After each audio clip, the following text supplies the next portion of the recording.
श्री सच्चिदानंद सद्गुरु साईनाथ महाराज की जय। भारती साई बाबा सौख्यदातार जीवा, चरणार जातली द्यावा दासा विसावा, भक्ता विसावा। भारती साई बाबा जाळूनी यानंग, सस्वरूपी राहे दंग। मुमोक्ष जनादावी निज डोळा श्रीरंग, डोळा श्रीरंग। भारती साई बाबा जया मनी जैसा भाव, दया तैसा अनुभव। दाविसी दया घना, ऐसी तुझी ही माव, तुझी ही माव। भारती साई बाबा तुमचे नाम ध्याता, हरे संस्कृती व्यथा। अगाध तव करणी मार्ग दाविसी अनाथा, दाविसी अनाथा। भारती साई बाबा कलियुगी अवतार, सगुण परब्रह्म साचार। अवतीर्ण झालासी स्वामी दत्त दिगंबर, दत्त दिगंबर। भारती साई बाबा 8 दिवसा गुरुवारी, भक्त करे देवारे। प्रभु पद पावया, भव भय निवारे, भय निवारे। भारती साई बाबा माझा निज द्रव्य ठेवा, तव चरण रज सेवा। मागणे हेची आता, तुम्हा देवाधिदेवा, देवाधिदेवा। भारती साई बाबा इच्छिता दिन चातक, निर्मल तोया निज सुख। पाजावे माधवाया, सांभाळ आपुली भाक, आपुली भाक। भारती साई बाबा सौख्यदातार जीवा, चरणार जातली द्यावा दासा विसावा, भक्ता विसावा। भारती साई बाबा शिर्डी माझी पंढरपूर, साई बाबा रमावर, बाबा रमावर। साई बाबा रमावर शुद्ध भक्ती चंद्रभागा, भाव पुंडलिक जागा, पुंडलिक जागा। भाव पुंडलिक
अनंता तुला ते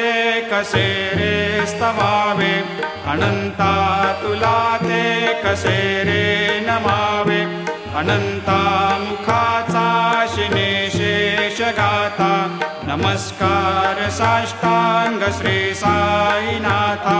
स्मरावे मनी त्वत्पदा नित्य भावे, पुरावे तरे भक्ति साठे स्वभावे, तरावे जगातारुणी मायताता, नमस्कार श्री साईनाथा, वसे जो सदा दावया संत लीला, दिसे अज्ञ लोकान् परे जो जनाला, परे अंतरे ज्ञान कैवल्य दाता, नमस्कार साष्टांग श्री साईनाथा, वराला धला जन्म हा मानवाचा, नरासार्थका साधनीभूत साचा, धरो साई प्रेमा गळाया अहंता, नमस्कार साष्टांग श्री साईनाथा, धरावे करे सान अल्पज्ञ बाला, करावे अमाधन्य चुंबो निगाला, मुखे गाल प्रेमे कराग्रास आता,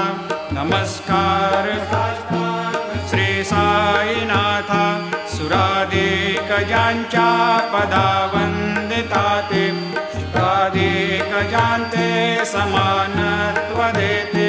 प्रयागादि तीर्थे पदे नम्र होता, नमस्कार साष्टांग श्री साईनाथा, तुझ्या ज्या पदा पाहता गोप बाले, सदा रंगलेचे स्वरूपे मिळाले, करी रास क्रीडा सवे कृष्णनाथा, नमस्कार साष्टांग श्री साईनाथा, तुला मागतो मागणे एक द्यावे, करा जोडितो दीन अत्यंत भावे, भवी मोहनी राज हातारे आता, नमस्कार श्री साईनाथा, ऐसा येई बा साई दिगंबरा, अक्षय रूपावतारा, सर्व हे व्यापक तू, श्रुतिसारा अनुसया त्रिकुमारा, बाबा येई बा, काशी स्नान जपा प्रतिदिवशी, कोल्हापूर भिक्षेशी, निर्मल नदी तुंगा जलप्राशी, निद्रा माहुर देशे, ऐसा येई बा, झोळे लोंबतसे वाम करे, त्रिशूल डमरो धारे, भक्ता वरद सदा सुखकारे, देशिल मुक्ती चारे, ऐसा येई बा, पायी पादुका जपमाला, कमंडलो मृगछाला, धारण कर सेवा, नागजटा मुकुट शोभतो माथा, ऐसा येई बा, तत्पर तुझाया जे ध्यानी, अक्षय त्यांचे सदनी, लक्ष्मी वास करे, दिन रजनी रक्षसे संकट वारुणी, ऐसा येई बा, या परिध्यान तुझे गुरुराया, दृश्य करी नयनाया, पूर्णानंद सुखे, हे काया लाविशी हरिगुण गाया, ऐसा येई बा, साई दिगंबरा, अक्षय रूपावतारा, सर्व हि व्यापक तू, श्रुतिसारा अनुसया त्रिकुमारा, बाबा येई बा,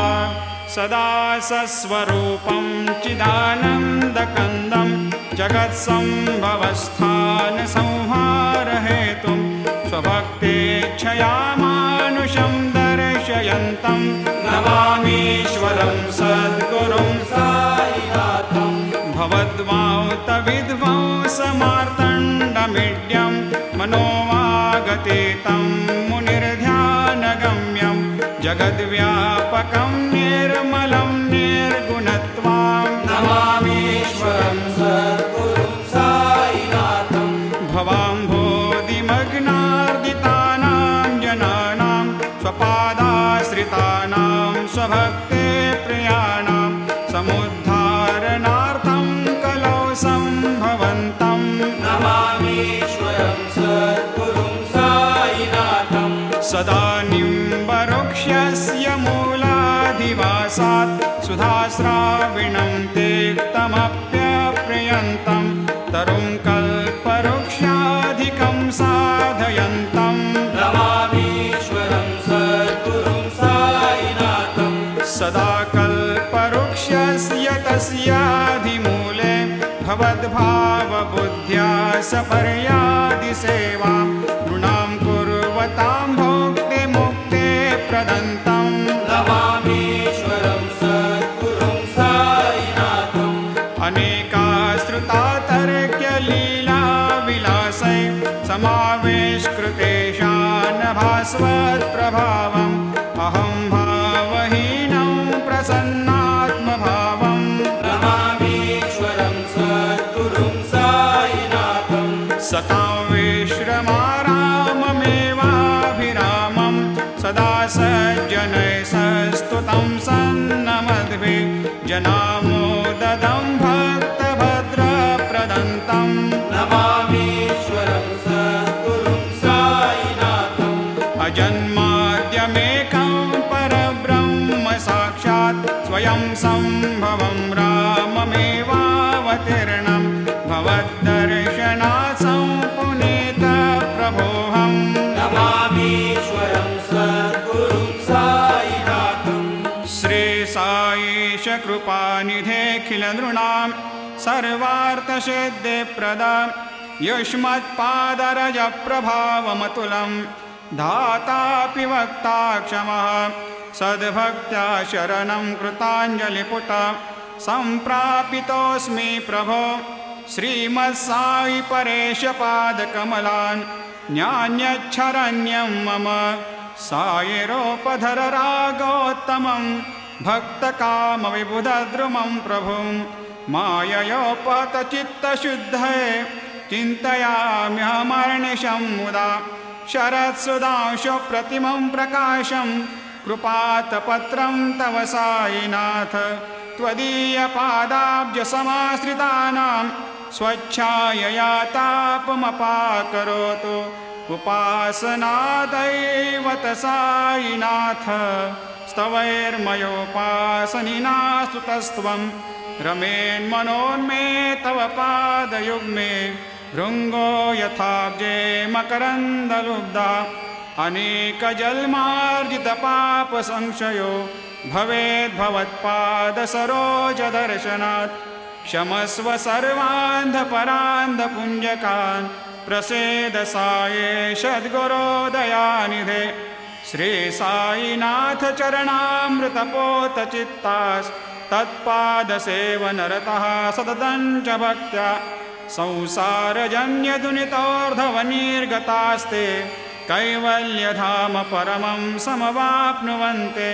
स्तोत्रमेतत्पठेद्भक्त्या यो नरस्तन्मना सदा सद्गुरो साईनाथस्य कृपापात्रं भवेद्ध्रुवम् रुसो मम प्रियाम्बिका मजवरी पिता हि रुसो रुसो मम प्रियाङ्गना प्रियसुतात्मजा हि रुसो रुसो भगिनी बन्धु हि श्वशुरसासुबाई रुसो न दत्त गुरु साई मा मजवरी कधी रुसो उसो न सुनबाई त्या मजन भ्रातृजाया पुसो उसो न प्रिय सोयरे प्रिय सगे न ज्ञाते पुसो पुसो सुरदना सखा स्वजननाप्त बन्धु पुसो परेण मजवरी कधी रुसो पुसो न बला मुले तरुण हृदयीना पुसो पुसो न गुरुधा कुटे मजन थोरसाने पुसो पुसो न चबले बुरे सुजन साधुहीना पुसो हरिण गुरु साईमा मजवरी कधी रुसो चतुर तत्त्ववेद विबुध प्राज्ञ ज्ञानी रुसो रुसो हि विदुषे श्रिया कुशल पंडिता हि रुसो रुसो महीपते यते भजक तापसे रुसो न दत्त गुरु साईमा मजवरी कधी रुसो रुसो कवि ऋषि मुनि अनघ सिद्ध योगी रुसो रुसो हि गृह देवता निकुल ग्राम देवी रुसो रुसो खल पिशाच हे मलिन डाकिनी रुसो न दत्त गुरु साईमा मजवरी कधी रुसो रुसो मृग खग कृमि अखिल जीव जंतु रुसो रुसो विटप प्रस्तरा अचल आपगाब्दे रुसो रुसो खपवनाग्निवार अवनि पंचतत्वे रुसो न दत्त गुरु साईमा मजवरी कधी रुसो रुसो विमल किन्नरा अमल यक्षिणी रुसो रुसो शशि खगादे गगनि तारका रुसो रुसो अमर राज हे अदय धर्म राजा रुसो न दत्त गुरु साईमा मजवरी कधी रुसो रुसो मन सरस्वती चपल चित्त देहि रुसो रुसो वपुदिशा किला कठिन काल तो हे रुसो रुसो सकल विश्व हे मयि तु ब्रह्म गोलम रुसो न दत्त गुरु साईमा मजवरी कधी रुसो विमूढ मनुनी हसो मजन मत्सरा हे डसो अदाभिरुचि उल्लसो जनन कर्दमीनापसो न दुर्गधुतिचा धसो अशिव भाव मागे कसो प्रपंची मन हे रुसो दृढ विरक्ति चित्ते ठसो कुणाची घृणा नसो न च स्पृहा कशाची असो सदैव हृदये वसो मनसि ध्यानि साई वसो पदे प्रणय रसो निखिल दृश्य बाबादिसो न दत्त गुरु साईमा उपरि जनेला रुसो हरि ओम यज्ञेन यज्ञमयजन्त देवा स्थानि धर्माणि प्रथमान्यासन्न तेहनाकं महिमान सजन्त यत्र पूर्वे साध्या सन्ति देवाः ॐ राजाधिराजाय प्रसह्य साहिने नमो वयं वै श्रवणाय कुर्महे समे कामान् कामकामाय मह्यं कामेश्वरो वै श्रवणो दधातु कुबेराय वै श्रवणाय महाराजाय नमः ॐ स्वस्ते साम्राज्यं भोज्यं स्वराज्यं वैराज्यं पारमेष्ठ्यं राज्यं महाराज्यमाधिपत्यमयं समन्तपर्या ईशात् सार्वभौमः सर्वायुषान्त्राधात् परार्धात् पृथिव्यै समुद्रपर्यन्ताया एकराळिति तदप्येष श्लोकोऽभिगीत